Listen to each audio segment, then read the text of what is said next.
Look, we've all been there, right?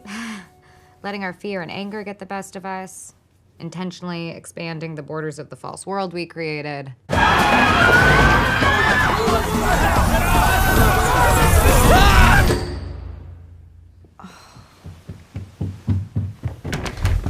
are you coming down soon? Mom, our game is freaking out.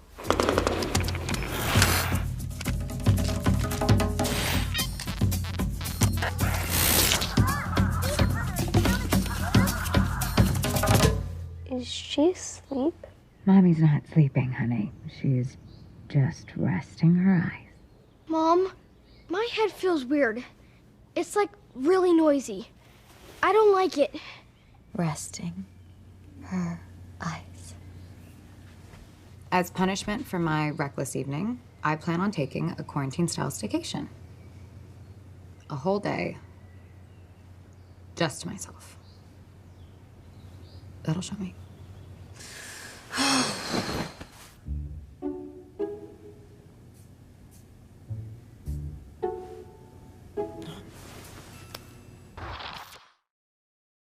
Welcome back, everyone. This is going to be my new Wandavision Nightmare video. I was already making this new video, then Marvel dropped a new trailer for Wandavision Episode 7 that has another big Nightmare Easter egg in it that just helps prove the point that I was trying to make. So I'll explain what's going on during this and what's going on with Nightmare and all the Easter eggs for him during the series so far. If you're new to my channel, be sure to subscribe to get all the videos. I will be doing episodes for all the series that are happening this year, including Falcon and Winter Soldier, the Loki series. There's even more stuff coming up later this year, too. Careful for spoilers for everything that's happened on WandaVision so far. But in this trailer, obviously they're doing a Modern Family parody for Episode 7 because they moved to the next decade of sitcoms in the 2010s. She's referencing the events of her expanding the Hex, but also trying to discipline herself, but not discipline herself at the same time. She's sort of running away from the problem, not completely dealing with it. I'm going to give myself a quarantine-style staycation. That'll teach me. I'll talk about Billy and Tommy during my full Episode 7 video, which will be posting next after this video, because they also say that their heads are hurting. That's important for what's happening later in the series. That's all building up to the big WTF moments of the finale, but it's tied to what's happening with Nightmare in the background and the Hex in general. The other Nightmare Easter eggs that you notice, though, when she's lying in her bed, obviously there's the hexagon patterns that you see popping up all over the series. The shape of the hex itself is a hexagon, but when she lies her head back on her own pillow, you notice the shape is two green eyes staring down on her like someone is watching her. They also had a version of this in a poster for the series a long time ago before Episode 1 dropped. Like you notice in the wallpaper in the background here, there's this green-looking devil face. And a lot of people thought that it was Mephisto, but I actually thought because it was green, it was meant to be Nightmare because Nightmare's color scheme is green. So there are a number of other Easter eggs for him on the show. We know WandaVision is crossing over with Doctor Strange 2 Multiverse of Madness, so when they first announced the WandaVision series, a lot of us assumed we would see teasers for the Doctor Strange 2 villain during the episodes at some point. We just didn't know how big those would be or what form they would take. And way back after the first Doctor Strange movie came out, the director at the time, Scott Derrickson, talked about how Nightmare was Marvel's planned villain for the sequel. And we actually found out about Nightmare way before we ever found out about the WandaVision series. So because there have been so many Nightmare name drops the past couple of episodes, so many demonic references, so many darker supernatural things that seem like they're at play, and the WandaVision episodes have been purposefully as confusing as possible with the way they tell her story.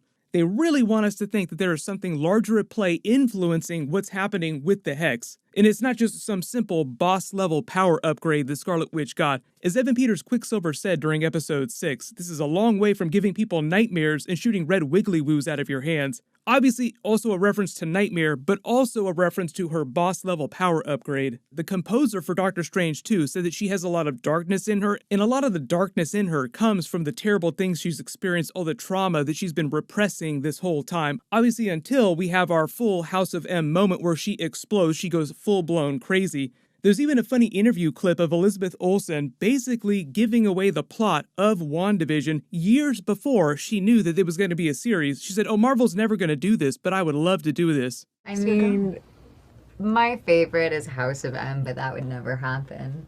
But never say never in this. I mean, if she could have two fake babies and everyone tell her that they don't really exist, and then her just go nuts, that would be unbelievable. But I don't think they're gonna do that. It might be a little too dark for the Marvel universe.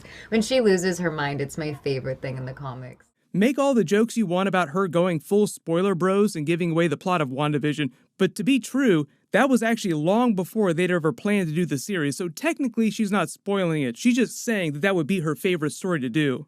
So we've just been watching her on the episodes so far dealing with her trauma in the most unhealthy way possible, mostly by ignoring it and creating the Hex to give herself this place to live out a fantasy family life with Vision and the twins, Billy and Tommy. Like the Hydra Soap commercial says, go to a place where you can run away from all your problems, which is basically what the Hex is. But the show has tried to present the Hex in the most mysterious and confusing way as possible. Even if you've read the House of M storyline, they're swerving on some of the comic book explainers. They're changing some of the comic book plot. So it's not simply her losing her mind and unleashing her reality warping magic, but there are so many suspicious things that are happening and so many characters, people like Agnes, who I know we all believe is Agatha Harkness, who seem like they know more is going on than they've let on, but are also really inconsistent in the way that they act towards Scarlet Witch and Vision. Like sometimes Agnes is really afraid of her, sometimes she's not. So what has the show been hiding from us? Is there some other bigger force that's at play that influenced her in the creation of the Hex? The way Scarlet Witch told Evan Peters Quicksilver, she says she has no idea how the Hex was created. She just felt this empty nothingness. She felt absolutely alone. Then suddenly the next thing you know, they're driving into the Hex at the beginning of episode 1. Now, we already know what happened with Vision's body. They just explained that. She broke into S.W.O.R.D., then stole it, then the events of Episode 1 pick up, but there's still a lot of unexplained time in what was happening between the time where she grabs his body and they drive in to what looks like a TV simulation inside the Hex. And if it had only been about 2 weeks since Avengers Endgame ended when she went to steal Vision's body, then what was happening in that 2-week period? So the whole thing with the Nightmare character in the comics is that he's actually someone who influences from the shadows, not literally, more metaphorically, because he can only feed off of people's dreams and their psychic energy, so he's not somebody who can walk around on planet Earth on a normal day. There was a really interesting line of dialogue when Quicksilver was talking to Scarlet Witch about what was going on inside the Hex with all the people, like where did all the children come from, where do you get them from?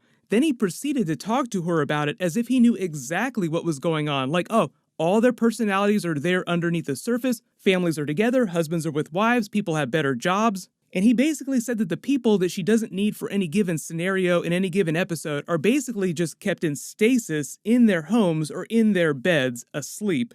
So there have been so many Nightmare name drops the past couple of episodes, and it seems like they're swerving on the straight-up Mephisto explainer for everything, and he feeds on people's dreams when they're asleep or their psychic energies. It would make sense that the Hex is like this giant feeding trough for him to come swim in. Like if you talk about the commercial, what if Nightmare is the shark and Scarlet Witch is the little boy, and he really is feeding off the psychic energy? The shark even says, I was hungry too until I found yo magic, as in your magic. Then you also have the issue of a lot of different characters on the show acting really inconsistently, particularly the Agnes character. So a lot of people are now wondering if she's somehow connected to Nightmare, if she's being influenced by him or working with him, because there are times when she seems really afraid and genuine, like she does seem like a relatively nice person. Then there are other times when she is the worst nosy neighbor who wants to know everything about Scarlet Witch and Vision's business that she can get her hands on. She seemed fascinated by the idea of Scarlet Witch bringing people back from the dead,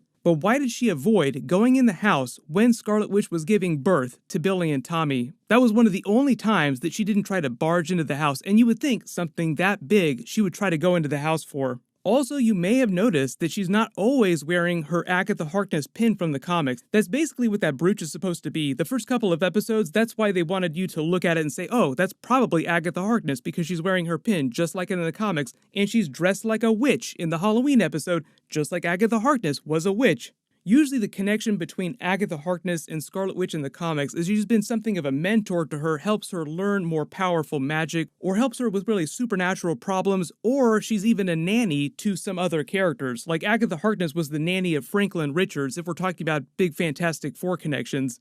So if Agnes really is Agatha Harkness and she is a sorceress, just like Doctor Strange is a sorcerer, she'd be powerful enough to counteract some of the effects of the Hex, and it would explain why she's able to speak and actually have some sort of movement, while all these other people on the periphery are just stuck stationary, dead in their tracks. There are theories that maybe she was posing as a therapist to Scarlet Witch at some point after Avengers Endgame during that 2-week period before she went to steal Vision's body. And maybe in working with Nightmare, she was one of the people that pushed Scarlet Witch to go steal Vision's body and gave her the idea for creating the Hex. But here's the thing with her acting very inconsistently, the whole idea that Nightmare might actually be possessing different characters on the show. Because for a long time, people were wondering if Evan Peters was going to be playing a version of Nightmare or Mephisto on the TV show. He certainly acted in a very suspicious way, and when he got knocked over the tombstones, one of the tombstones even read, "Not on her side," as if to give a clue to the fact that this character who was posing as her brother did not have her best interests at heart.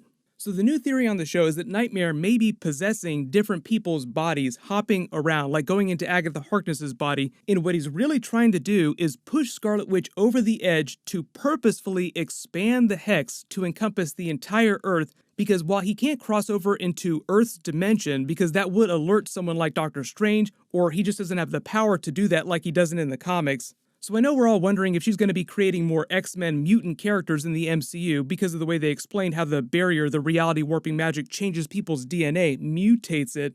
But also the other threat would be that she covers the entire planet with the Hex. That would give Nightmare access to the entire planet of people. And if he really is going to wind up being the main villain of Doctor Strange 2, then obviously they wouldn't defeat him during Wandavision, and we're all expecting a Benedict Cumberbatch Doctor Strange crossover by the finale when Scarlet Witch really goes over the edge.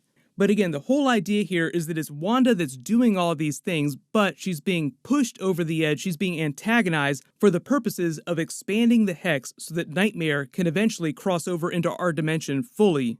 So everyone just post all your theories in the comments below. How do you think that Nightmare is tied up in all this? What do you think the true purpose of the Hex is? Because obviously there's something darker at play than her just creating a bunch of mutants and living out a fantasy life with Vision and the children. My full WandaVision Episode 7 video is going to post on Friday just like normal. Everyone click here for that WandaVision Avengers Endgame deleted scene that explains what happens right before she steals Vision's body and how she comes to the Hex in Episode 1. And then click here for my full WandaVision Episode 6 video. Thank you so much for watching. Everyone stay safe, and I'll see you guys tonight.